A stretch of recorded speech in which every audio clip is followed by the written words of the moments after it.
Hello student, मैं हूं RG और आज के वीडियो में मैं आपके लिए लेकर आया हूं। पहले हमने लास्ट वीडियो में डिस्कस किया था। लास्ट वीडियो में हमने डीकम्पोजिशन रिएक्शन के बारे में पढ़ा था और आज की वीडियो में हम आगे की तरफ बढ़ने वाले हैं। तो वीडियो को आगे बढ़ाने से पहले मैं लास्ट वीडियो का कुछ जो आपको बताया था डीकम्पोजिशन रिएक्शन के बारे में हमने पढ़ा था। और डीकम्पोजिशन रिएक्शन के 3 टाइप होते हैं। हीट के बेस पर होते हैं जिसे थर्मल डीकम्पोजिशन रिएक्शन कहते हैं। एक सनलाइट के बेस पर होता है जिसे फोटोलाइटिक डीकम्पोजिशन रिएक्शन कहते हैं। और एक इलेक्ट्रिक करंट के बेस पर जिसे इलेक्ट्रोलाइटिक डीकम्पोजिशन रिएक्शन कहा जाता है। तो वीडियो को आगे बढ़ाने से पहले मैं आशा करता हूं कि आप सभी स्टूडेंट्स अच्छे होंगे और एग्जाम टाइम आने वाला है तो अपनी प्रिपरेशन को और स्ट्रॉन्ग कर लीजिए। तो चलते हैं, फिर बढ़ते हैं इस वीडियो में। तो हम लास्ट वीडियो में थे डीकम्पोजिशन रिएक्शन, और डीकम्पोजिशन रिएक्शन का मैंने आपको बताया था कि एक रिएक्टेंट यदि दो या दो से ज्यादा प्रोडक्ट बना दे, तो वो डीकम्पोजिशन या डीएसोसिएशन रिएक्शन के नाम से जानी जाती है। और इसके 3 टाइप है यहाँ पर। हीट के बेस पर है। अगर हीट के बेस पर डीकम्पोजिशन किया जाए तो उसे थर्मल डीकम्पोजिशन के नाम से जाना जाता है। और दूसरा है इलेक्ट्रिक करंट के बेस पर यदि हम पढ़े तो वो डीकम्पोजिशन इलेक्ट्रोलाइटिक डीकम्पोजिशन के नाम से जाना जाता है। ठीक है, इलेक्ट्रोलाइटिक डीकम्पोजिशन रिएक्शन। और तीसरा जो आता है यहाँ पर सनलाइट के बेस पर है। सनलाइट के बेस पर यदि हम डीकम्पोजिशन पढ़े तो इसे फोटोलाइटिक डीकम्पोजिशन के नाम से जाना जाता है। Is that clear? तो 3 टाइप से हैं। तो चलते हैं हम यहाँ पर। फर्स्ट हम लेते हैं, पहला यहाँ पर लेते हैं हम थर्मल। कौन सा लेते हैं? Thermal decomposition reaction. Thermal decomposition reaction. तीनों जो टाइप है डीकम्पोजिशन रिएक्शन की, उसमें बस इतना सा करना है कि सारे सेंटेंस कॉमन है, बस इसमें with the help of heat करना है। फोटोलाइटिक में इन द प्रेजेंस ऑफ सनलाइट कर सकते हैं या with the help of sunlight, और इलेक्ट्रोलाइटिक में with the help of electric current. तो बस इसमें ये लिखना है कि जैसे इसकी डीकम्पोजिशन की रिएक्शन थी, the reaction in which one reactant is dissociated into 2 or more product. मतलब एक रिएक्टेंट से, सिंगल रिएक्टेंट से 2 प्रोडक्ट बने। तो एक रिएक्टेंट से यदि 2 प्रोडक्ट बनते हैं with the help of heat is called thermal decomposition reaction. तो सिंपल सा है, the reaction in which one reactant is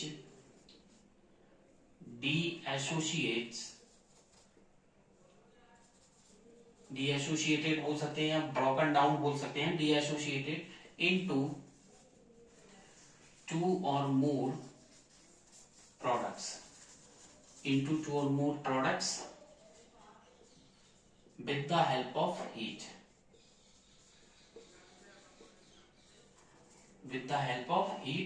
is called thermal decomposition reaction। Simple है, कोई ज्यादा नहीं है। और 1 नंबर का क्वेश्चन बनता है, आरबीएससी स्टूडेंट, एनसीईआरटी फॉलो करने वाले स्टूडेंट ध्यान दें कि यहाँ से 1 नंबर का क्वेश्चन बनता है। थर्मल डीकम्पोजिशन रिएक्शन को समझाइए, एक्सप्लेन या what is thermal decomposition reaction, give an example. केवल एक एग्जांपल पूछता है बोर्ड में, और हो सकता है कि एक से ज्यादा 2 पूछ ले, इसलिए तो रिस्क ना ले, तो 2 रिएक्शंस तो आप कर ही सकते हैं। वैसे काफी ज्यादा है रिएक्शंस के टाइप, तो इसमें एग्जांपल भी है, तो मैं आपको यहाँ पे डिस्क्रिप्शन में कई सारे एग्जांपल आपको रिएक्शंस दे दूंगा, आप वहां से रीड कर सकते हैं, लर्न कर सकते हैं। तो यहाँ पर भी आप एक एग्जांपल ले लें, अपनी बुक का ले लें, बहुत सिंपल है। CaCO3 एरो लगाकर ऊपर हीट लिख दें एरो के साइन पर, और ये बनेगा CaO प्लस CO2। ठीक है, क्या बना, कैल्शियम कार्बोनेट को गर्म किया गया तो क्या बना, CaO प्लस CO2। ठीक है, तो यहाँ पर ये जो कैल्शियम कार्बोनेट है वो सॉलिड है, यहाँ पर ये मैंने सॉलिड लिया है, यहाँ पर ये गैस है। ठीक है, इसका नाम जरूर लिख दें, कैल्शियम कार्बोनेट कर सकते हैं, केमिकल नेम है इसका कैल्शियम कार्बोनेट। ये कैल्शियम ऑक्साइड है, क्या है ये, इसका नाम कैल्शियम ऑक्साइड। और यहां पर जरूर लिख दें कार्बन डाइऑक्साइड, क्या लिखेंगे, कार्बन डाइऑक्साइड। ठीक है, ये हो गया कार्बन डाइऑक्साइड। तो कैल्शियम कार्बोनेट को गर्म किया गया तो ये हो गया हीट, और यहाँ पर कैल्शियम ऑक्साइड प्लस CO2, और इसका यहाँ पर टेम्परेचर लिख दें 473 केल्विन। कितना टेम्परेचर है, 473 केल्विन। तो ये थर्मल डीकंपोजिशन रिएक्शन है। और भी आगे आप लोग देख सकते हैं, यहाँ पर लेड नाइट्रेट की रिएक्शन ले सकते हैं, कि जैसे 2PbNO3 का whole twice sign of arrow. 2 reaction में अगर आप याद करना चाहें तो लेड नाइट्रेट को यदि हम गर्म करें तो क्या बनेगा, बताइए, 4PbO। लेड नाइट्रेट को जब गर्म किया जाएगा तो 4 यहां पर बनेगा, 4 नहीं, यहां पर 2PbO plus 4NO2 plus O2। Understand, lead nitrate को हीट देने पर लेड ऑक्साइड बनता है प्लस 4NO2 प्लस O2। यहां पर ये 2 और 4 ये बैलेंसिंग के लिए लगाया गया है। नाम लिख दें यहां पर लेड नाइट्रेट, यहां पर लिख दें लेड ऑक्साइड, और यहां पर लिख दें नाइट्रोजन डाइऑक्साइड, नाइट्रोजन डाइऑक्साइड, और वहां पर ऑक्सीजन। तो ये 2 रिएक्शन, मैक्सिमम तो वैसे 1 ही रिएक्शन पूछता है, लेकिन आप 2 रिएक्शंस को जरूर याद कर लें। आगे बढ़ते हैं, थर्मल डीकंपोजिशन के आगे हम चलते हैं, तो आगे की तरफ आता है सेकंड आपके थर्मल के बाद इलेक्ट्रोलाइटिक ले लेते हैं।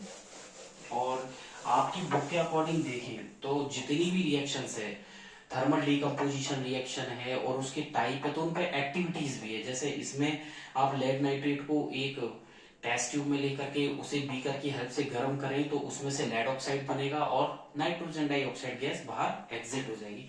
तो इन्हीं के बेस पर एक्टिविटी भी है। सेकंड वाला है इलेक्ट्रोलाइटिक। क्या है, electrolytic decomposition reaction, electrolytic decomposition reaction. और इसमें सेम सेंटेंस, सेम डेफिनेशन जो अभी आपने पढ़ी थी उससे पहले, जिसमें थर्मल डीकंपोजिशन में मैंने बताया था कि 1 रिएक्टेंट के 2 प्रोडक्ट बनते हैं with the help of heat. इसमें बस ये करना है with the help of electric current. क्या करना है, with the help of electric current. तो ये होगी किसकी हेल्प से, इलेक्ट्रिक करंट की हेल्प से। ठीक है, तो आप डेफिनेशन ये लिख सकते हैं कि the reaction in which 1 reactant is dissociated into 2 or more product with the help of electric current. और इसका जो एग्जांपल आप ले सकते हैं, आप यहाँ पर NaCl है, NaCl को यहाँ पर आप इलेक्ट्रिक करंट लिख सकते हैं। यहाँ पर इलेक्ट्रिक करंट की हेल्प से हम इसका डीएसोसिएशन करें, नीचे एक्वा सॉल्यूशन लिख दें तो ये बनेगा 2Na प्लस Cl2। क्या बनेगा, 2Na प्लस Cl2। यहाँ पर बैलेंसिंग के लिए 2 लगा दें आगे, तो NaCl का डीएसोसिएशन किया गया किसकी हेल्प से, इलेक्ट्रिक करंट की हेल्प से। तो क्या बना, 2Na प्लस Cl2। ठीक है, यहाँ पर ये गैस कर दें, यहाँ पर इसे एक्वस कर दें। तो आगे की तरफ चलें अपन। और भी इसमें क्या कर सकते हैं, आप वाटर का कर सकते हैं। वाटर का यदि हम इलेक्ट्रिक करंट की हेल्प से इसका डीएसोसिएशन करें तो क्या बनेगा, 2H2 प्लस O2। अंडरस्टैंड, तो यहाँ पर बैलेंस कर दें इसको, यहाँ पर एक्वस लिख दें। ठीक है, यहाँ पर गैस और यहाँ पर भी गैस। तो वाटर का dissociation with the help of electric current, तो उसे इलेक्ट्रोलाइटिक डीकंपोजिशन रिएक्शन में रखा जाता है। तो ये डी इलेक्ट्रोलाइटिक है, इसमें भी आपसे एक ही एग्जांपल पूछा जाएगा, आपसे कहेगा कि right electrolytic reaction and give also an example. तो आपको एक ही रिएक्शन देनी है, ठीक है, जितना पूछे उतना ही जवाब देना है। और आगे फर्दर दो रिएक्शन पूछे, दो का दो रिएक्शन लिखनी है, जितना पूछे क्वेश्चन में, जितना बोर्ड में एग्जाम में आए उतना ही रिएक्शन लिखनी है, उसके अलावा एक्स्ट्रा आंसर आपको नहीं देना है। फिर इसके बाद थर्ड हम चलते हैं, इसके बाद जो आता है थर्ड वो है फोटोलाइटिक, तीसरा है फोटोलाइटिक डीकंपोजिशन रिएक्शन। ठीक है, यहां पर मैंने ये शॉर्ट में हेडिंग लिखी है, आज समझ जाइएगा। डीकंपोजिशन है और ये रिएक्शन है फोटोलाइटिक। सेम डेफिनेशन रहने वाली है, बस with the help of sunlight या in the presence of sunlight. तो वही डेफिनेशन है, the reaction in which one reactant, the reaction in which one reactant is deassociated into two or more products with the help of sunlight, with the help of sunlight। ठीक है, इस called photolytic decomposition reaction. नीचे example आप लोग लिख सकते हैं, example में हम AgBr का ले सकते हैं। मैंने यहाँ पर सिल्वर ब्रोमाइड लिया है, यहाँ पर सिंबल फोटोलाइट का आप ऐसे बना सकते हैं, H और न्यू का सिंबल बना सकते हैं, या फिर चाहते हैं कि सर सिंबल की जगह और कुछ भी आ सकता है तो आप सिंपल सा सनलाइट लिख दें, कोई प्रॉब्लम नहीं है। यहाँ पर सनलाइट भी आप लिख सकते हो। तो AgBr हमने लिया है, सॉलिड लिया है, इसको सनलाइट की हेल्प से हमने हीट दी है, सनलाइट में रख दिया है इसको। तो देखिए इसका डीएसोसिएशन हो गया 2Ag प्लस Br2, अंडरस्टैंड। इसको बैलेंसिंग के लिए 2 लगा दें, क्योंकि यहाँ पर Ag1 था, हमने 2 लगाकर 2Ag और यहाँ पर 2 सिल्वर दोनों को बैलेंस कर दिया है। Br2 के नीचे यहाँ पर 2 एटम है तो आगे लगा दिया, तो ये भी बैलेंस हो गया है।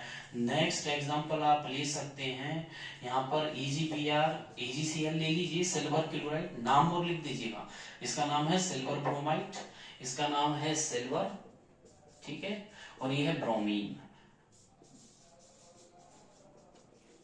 यहाँ पर ये सॉलिड है, यहाँ पर ये गैस है, यहाँ पर ये सॉलिड है AgBr, और कलर चेंज हो ही जाएगा, इसका कलर चेंज भी हो जाता है सनलाइट में जब किसी पदार्थ को रखा जाता है। तो AgCl ये भी सॉलिड है, इसका नाम है सिल्वर क्लोराइड। क्या नाम है इसका? Silver chloride. इसको हम यहाँ पर सनलाइट की हेल्प से इसका डीएसोसिएशन करेंगे, 2Ag प्लस यहाँ पर कर दीजिएगा Cl, ठीक है। यहाँ पर वही सिल्वर, यहाँ पर क्लोरीन, यहाँ पर आपका सॉलिड है और ये आपका गैस है, ठीक है। फिजिकल स्टेट और नेम बिल्कुल क्लैरिफाई एग्जाम में कर दीजिएगा। एक एक नंबर के क्वेश्चंस को आगे लेकर के चलते हैं, तो हो सकता है 2 नंबर में भी कोई रिएक्शंस पूछ ले आपसे, डबल रिएक्शन दे करके 2 एग्जांपल या कोई एक्स्ट्रा एग्जांपल दे दे और कहीं 2 नंबर के लिए क्वेश्चन, तो 2 नंबर का भी बन सकता है। आगे चलते हैं, डिकम्पोजिशन के बाद हम लेते हैं नेक्स्ट रिएक्शन, डिस्प्लेसमेंट रिएक्शन। कौन सी लेते हैं? Displacement reaction. तो देखते हैं आगे। तो आपके कॉम्बिनेशन कंप्लीट हुई, ठीक है, और ये डिकम्पोजिशन कंप्लीट हुई। आगे चलते हैं डिस्प्लेसमेंट रिएक्शन। कौन सी? Displacement reaction. इसे हिंदी में विस्थापन अभिक्रिया के नाम से जाना जाता है। तो जैसे कि एक सिंपल सा एग्जांपल लेके हम कहीं सफर कर रहे हैं, मान लीजिए बस में या ट्रेन में आप सफर कर रहे हैं और आपकी सीट पर कोई भी हेल्दी पैसेंजर आके बैठ गया, तो आपको थोड़ा एडजस्ट करना ही पड़ेगा उसके साथ। तो सेम वही है, यानी कि हैवी जो पैसेंजर है उसको ज्यादा जगह की जरूरत है, तो यहाँ पर सेम वही प्रोसीजर है। यदि हाईली रिएक्टिव एलिमेंट है तो अगर उसकी रिएक्शन लो रिएक्टिव से करवाई जाए तो लो रिएक्टिव क्या होगा? अपनी जगह से डिस्प्लेस हो जाएगा, ठीक है। तो यानी कि हाईली रिएक्टिव एलिमेंट को अगर लो रिएक्टिव एलिमेंट से रिएक्शन करवाई जाए तो highly reactive element low reactive को अपनी जगह से डिस्प्लेस कर देगा, और डिस्प्लेस होने की वजह से this reaction is known as displacement reaction. तो सिंपल सी डेफिनेशन है, द रिएक्शन इन विच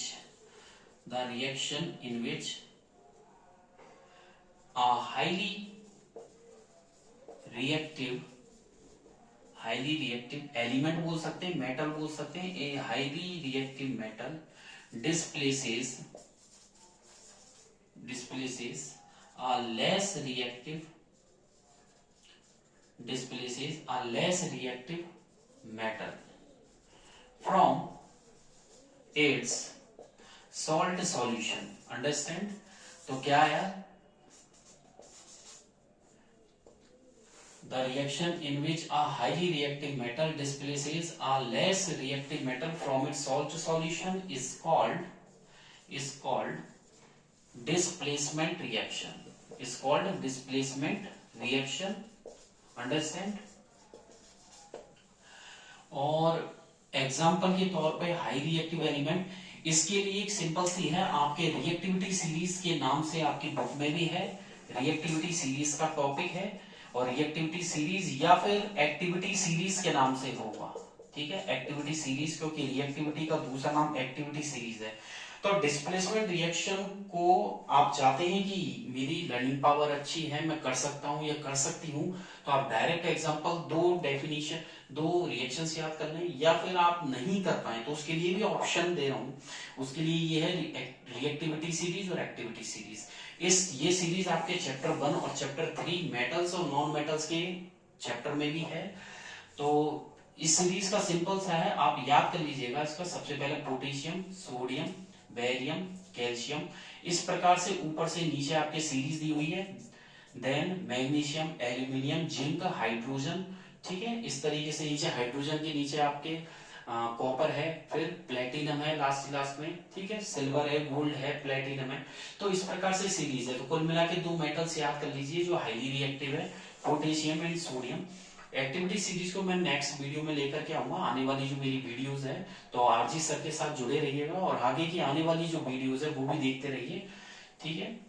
तो इसमें डिस्प्लेसमेंट में आप याद कर लीजिएगा Fe प्लस CuSO4, Fe की रिएक्शन, ये सॉलिड है और ये एक्वस सॉल्यूशन लिया गया है, Fe plus CuSO4 equals to, अब देखिए यहाँ पर आयरन है और कॉपर है।